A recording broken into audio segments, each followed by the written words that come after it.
Semantics, Part 1, Introduction and Semantic Features. I like to begin semantics with this meme because it illustrates how difficult the study of meaning is for linguists.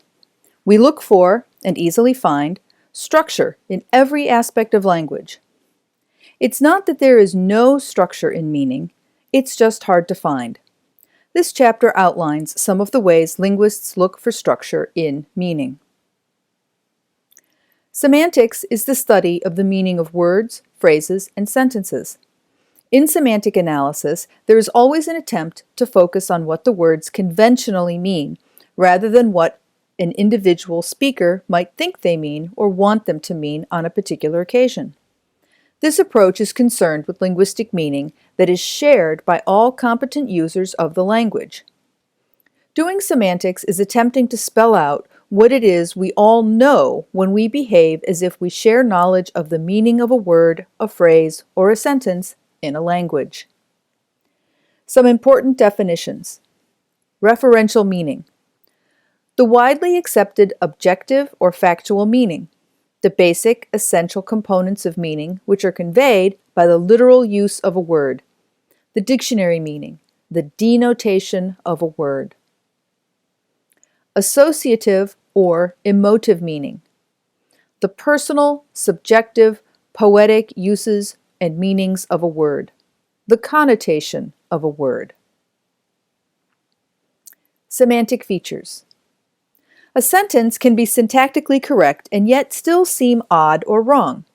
For example, Chomsky's famous sentence, "Colorless green ideas sleep furiously." Other examples.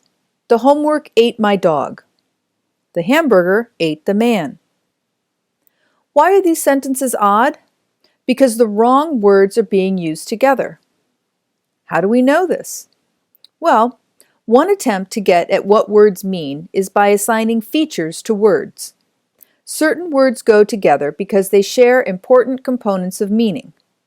The verb eat requires a subject that is plus animate, that is, something that can, in fact, eat. The homework and the hamburger are both minus animate. They cannot eat in any literal way. Remember, we're talking here only about referential, denotative meanings.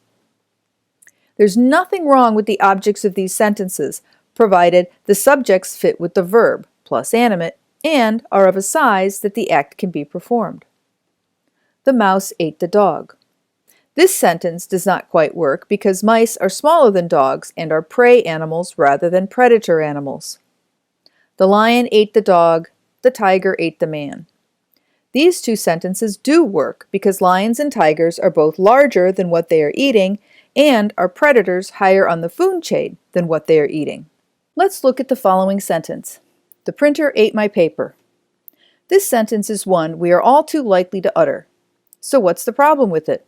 The problem is that we are dealing with the referential meaning only of the verb eat in this chapter. For this sentence to work, we have to assign an associate or metaphorical meaning to the verb eat. While semanticists must, ultimately, deal with this problem, we will not. As you can see, the features can get really complex. For our discussion, we will keep it simple. Let's look at some words and a few of their semantic features. Here is the chart from page 126 in our textbook. Using this chart, you can see which features are a part of each noun and can appropriately fill in the blanks of test sentences. We can predict, on the basis of features present and or absent, what nouns would complete the sentence properly and what nouns would be odd. The blank slept soundly.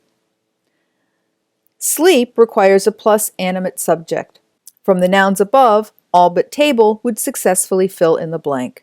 The blank is reading a book. The verb read requires a plus human subject. From the nouns above, only boy, man, girl, and woman would successfully fill in the blank. Using the nouns table and horse would result in semantically odd sentences. We could make this chart infinitely large and provide a more complete list of features for each word in the language, though those lists might be quite long. One of the difficulties of this kind of analysis is that it is relational.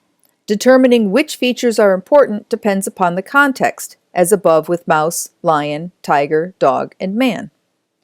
Another difficulty is that this approach views words as containers of meaning. That is, each word, boy for instance, carries with it or contains within it semantic features, plus animate, plus human, plus male, minus adult, etc.